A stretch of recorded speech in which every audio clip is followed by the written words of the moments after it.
Good morning. I'm Savannah Sellers. Thank you for starting your week with us. Joe is on assignment. We're going to begin this morning with that major development in the fight over federal funding. Last night, lawmakers took the first step toward ending the longest government shutdown in U.S. history. We're now beginning day 41 of that shutdown. Senators agreed to vote on a deal that was struck by a group of Republicans and a few Democrats. It would fund certain departments through next year and the rest of the government through the end of January.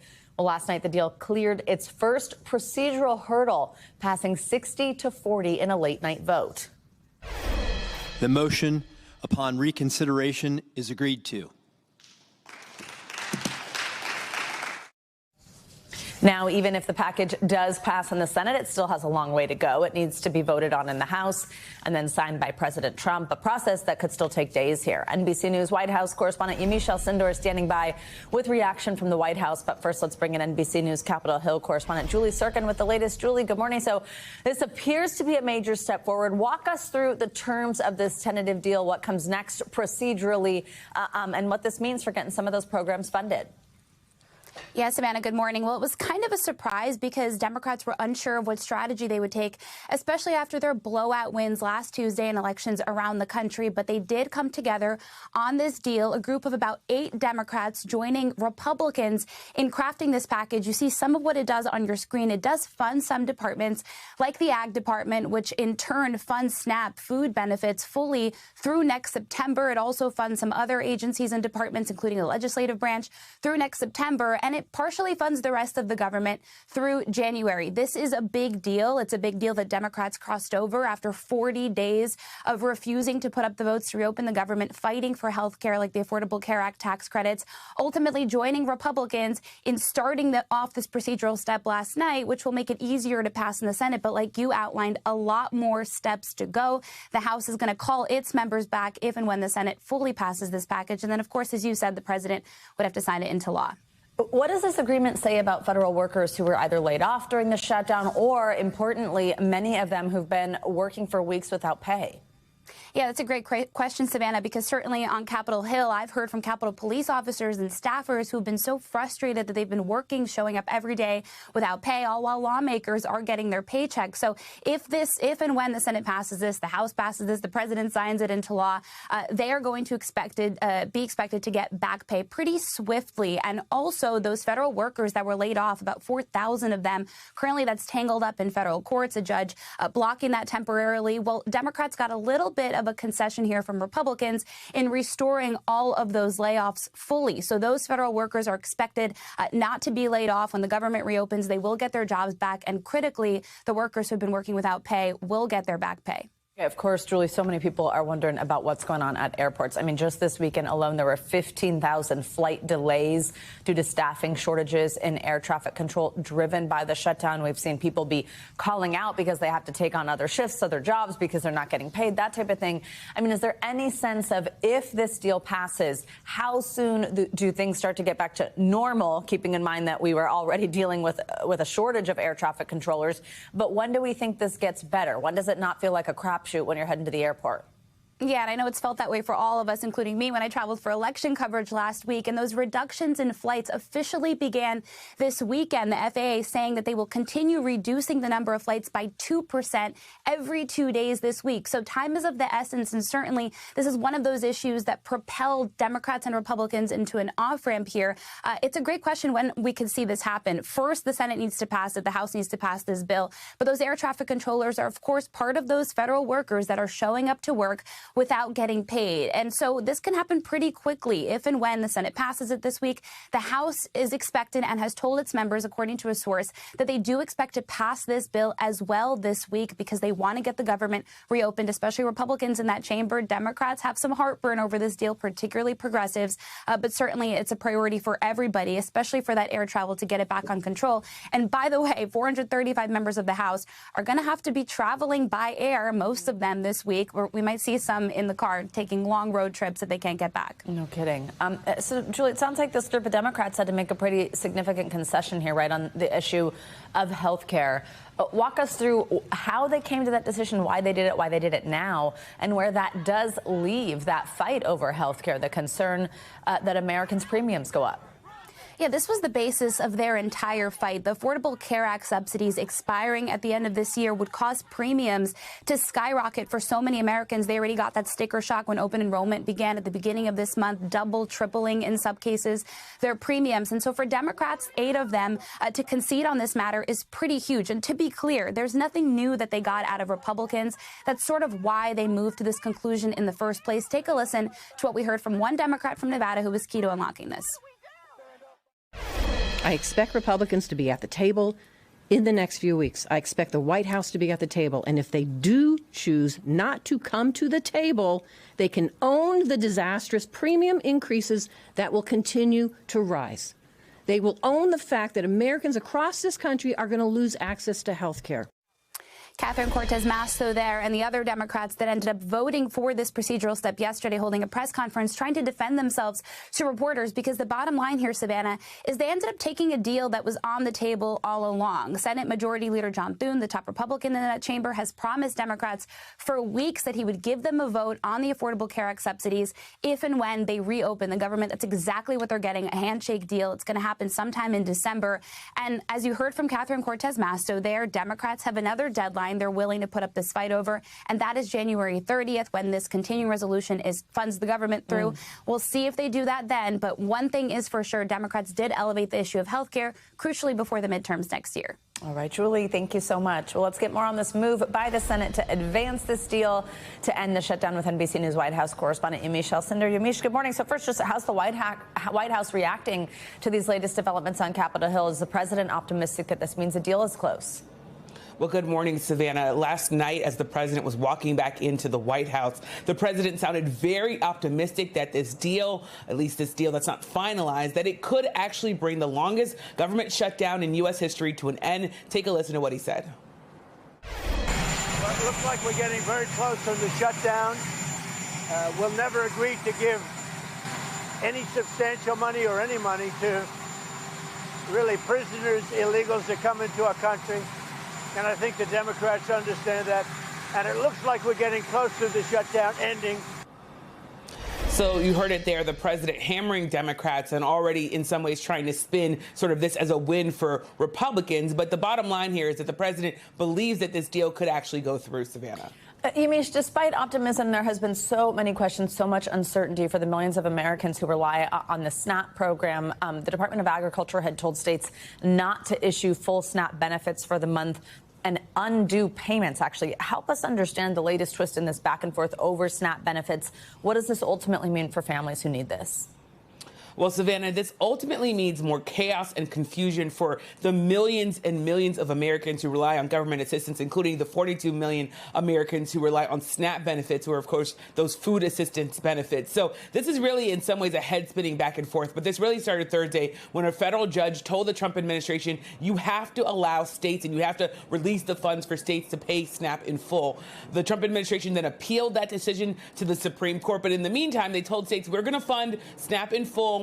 And by the way, we're also going to make sure that people get their payments, even though we really want to do partial payments. Then the Supreme Court stepped in and said, you know what, I'm going to temporarily block that lower court ruling. So then the Trump administration said, OK, we're going to go back to doing partial payments. But here's the thing, as you just noted, they then went back to states and said, hey, those states that we just said that you can have full payments, now you have to undo any of those steps that you took to give people those full payments. And if you don't, you're going to face financial penalties. So a state like Massachusetts, which sounded really optimistic and wanted to give people full payments, it's very unclear whether or not people are going to have those checks actually taken out of their accounts or what's going to happen. What's clear, just in talking to people over the weekend, is that a lot of Americans here are just feeling this strain. You see these food lines, these lines at food banks. You see people saying that they don't know how they're going to feed their families. So as all of this is going on, this back and forth, what you really have at the center of this is low-income Americans who are desperate and are really facing dire situations, Savannah. Absolutely. Yamiche, also the president's floating the idea of giving Americans cash for health care costs and checks as tariff dividends. Walk us through this latest information that we've heard from him. Is this an idea? Is this something concrete? It's really interesting because I think we first have to put the context up, which is that the polls, including a poll by NBC News, was showing that Americans were really blaming Americans were really blaming Republicans and the president more than Democrats for the shutdown. So you had this sort of mounting pressure on the president. And then you started hearing the president post these things online saying, well, why don't we just give cash to people for their health care? And also, why don't we give people $2,000 checks? He put online, people that are against tariffs are fools. We now are the richest, most respected country in the world. He went on to say a dividend of at least $2,000 a person, not including high-income people, will be paid to everyone. But here's the twist in all of this. One, there isn't an actual proposal to do this. And two, even the Treasury Secretary went on TV on Sunday and said there's no formal proposal when it comes to the health care cash. So you had members of the president's own administration, his own cabinet, sort of pouring cold water on these ideas. And again, no formal plans from the president. But it just really showed you that the president wanted to throw out their ideas as this government shutdown continues to drag on because, of course, we're now in day 41, and this will continue to go on until we have something that goes all the way through the House, which could take days, weeks, who knows, Savannah. All right, Yamiche, thank you very much. Well, with the shutdown grinding on for now, Democrats are still flying high following a strong week that saw them win several high-profile elections. Meet the Press moderator Kristen Welker spoke to House Minority Leader Hakeem Jeffries about what it could mean for the future of Congress. Hello there, Savannah. This week on Meet the Press, I spoke exclusively with House Minority Leader Hakeem Jeffries about whether he thinks Democrats will be able to regain control of Congress in 2026 following big election wins in New Jersey, Virginia, and New York. Democrats had a clean sweep, winning the New York City mayoral election, both gubernatorial races in New Jersey and Virginia, as you know, a ballot measure in California. You are on track to potentially become the next speaker if Democrats were to win back the House in 2026. How confident are you that that's going to happen? Well, Democrats are definitely going to take back control of the House of Representatives, and we're going to stay focused on the issues that matter: lowering the high cost of living, fixing the system, and cleaning up corruption to actually deliver a country that works for working class Americans, for everyday Americans, and for middle class Americans. As Democrats, you know, we believe in a country that has a strong floor and no ceiling.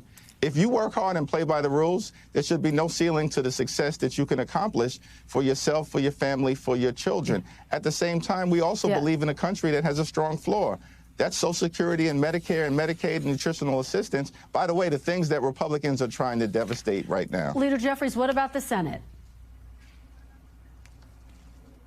Listen, I think that the results on Tuesday, which was so decisive in the states that you mentioned, but also in Georgia, in Mississippi, in Pennsylvania, across the country, up and down the ballot, including in races that didn't get the same level of attention, shows that there's a real path, of course, to taking back control of the House of Representatives, where we're only 3 seats short right now. When we flipped the House in 2018, we were 24 seats short, but also a strong and viable path in the Senate, because the American people have had enough.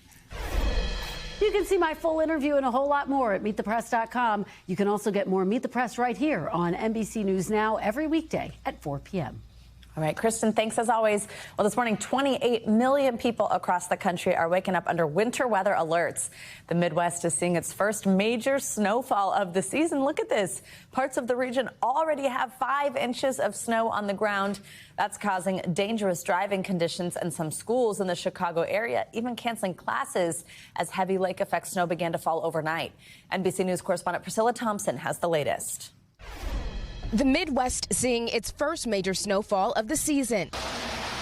In northwest Indiana, multiple cars stranded in ditches. Even this pickup truck getting stuck, forced to be towed back onto the highway. The area seeing nearly 5 inches of snow, causing dangerous driving conditions. We're looking at the potential for a bullseye. The Chicago area bracing for a Monday morning nightmare, with heavy lake effect snow set to slam the city. Some areas in Illinois and Indiana could see 1.5 feet of lake effect snow. The ground blanketed in white from the Dakotas to Maine. In Michigan's Upper Peninsula, nearly 11 inches already on the ground. Notre Dame Navy game turning into a snow globe. Meanwhile, in Texas, a flash flood watch in effect in this Moscow neighborhood, about 75 miles outside of Houston, after a privately owned dam started releasing water from an 8-inch hole. How worried are you right now? Very, because my grandchildren are here, and they're less than a quarter of a mile from what could be imminent danger. Oh, wow, a lot going on. Right, we've got more on those winter-like conditions and the cold temperatures that are set to blast the south. With your morning news now weather, we have meteorologist Andrea Romero here with us. Good morning. Good morning, Savannah. And it's a cold and wintering blast that's basically hitting over 2/3 of the country. We're starting with the winter alerts. We can see these winter storm warnings in effect south of Chicago in that area. We also have some winter weather advisory extending over here east of the Great Lakes. And that's because we have over 28 million people impacted by this lake effect snow machine that started up late last night and continues today. And we're expecting these cold winds to move over the waters that right now are around 50 degrees and the air is like 30. So that difference in temperature is causing that instability that basically has cranked up this machine and will keep it going possibly through this evening into tomorrow. We can see this taste of winter. The snow will be targeting the Appalachians and the Great Lakes. We're talking about maybe snowfall that could fall at a rate of over 3 inches per hour. So that, of course, reduces the visibility. Definitely, you don't want to be driving in those conditions. Tomorrow, the showers begin to taper off, but the winds will continue. They'll be blustery, 30 miles per hour. So we still have some snow to fall in those areas, obviously already impacting through Chicago and the Traverse City. But we're looking that most of the snowfall today into tomorrow will be falling, like I said, east of the Great Lakes, Lake Erie, Lake Ontario. We're talking around in this area, snowfall amounts more than half a foot that can still fall in those areas. And some of that snowfall will be extending into New England, even as far south as Charleston. Now, as far as the cold temperatures, we have freeze alerts all along the southeast this morning into tomorrow morning. Overnight lows will be dipping into the 20s and the 30s. It's the coldest air of the season. Wind chills this morning, well, they're 24 degrees up north, but look at the south. We're talking about wind chills that are in the 30s, extending into areas of the southeast, into Florida even. We're talking about the coldest air of the season today. Daytime highs will be 10 to 25 degrees below average for this time of year. Jacksonville seeing 59 degrees, 36 degrees in Orlando as the low temperatures to start off the day. So if you're in Orlando and Tampa, you want to look through your closet and find those heavy coats. Yeah. Because it's going to be really, really cold. And while those areas are dealing with these cold temperatures, obviously the western half of the nation is dealing with warmer than average temperatures. Those areas are talking about temperatures that are probably 15 to 20 degrees above average. And this week we might see even some potentially high temperatures in those locations. So it's a temperature divide across the country. Absolutely. Ooh, we've got a swing going on here. Cold tomorrow morning. Yes, I need to remember that when I'm leaving the house. Andrea, thank you. I'll see you in a bit. You're welcome. Well, this morning, the NFL is remembering the life of former Commissioner Paul Tagliabue, who oversaw an era of unprecedented growth in the sport. He passed away at the age of 84 yesterday at his home in Maryland. Tagliabue served as the NFL's commissioner from 1989 to 2006. In those 17 years, he presided over a time of relative labor peace and climbing television ratings. The stability and revenue growth during his tenure pushed the value of franchises into the billions and provided the opportunity to add expansion teams. He's also known for creating the Rooney Rule, which requires teams with coaching vacancies to interview minority candidates for those jobs in good faith. Since then, the rule has expanded to include general manager and executive positions. Tagliabue had developed Parkinson's disease in recent years and, according to his family, died of heart failure. In a statement, the current NFL commissioner, Roger Goodell, said Tagliabue was, quote, the ultimate steward of the game. We thank you for watching. And remember, stay updated on breaking news and top stories on the NBC News app or watch live on our YouTube channel.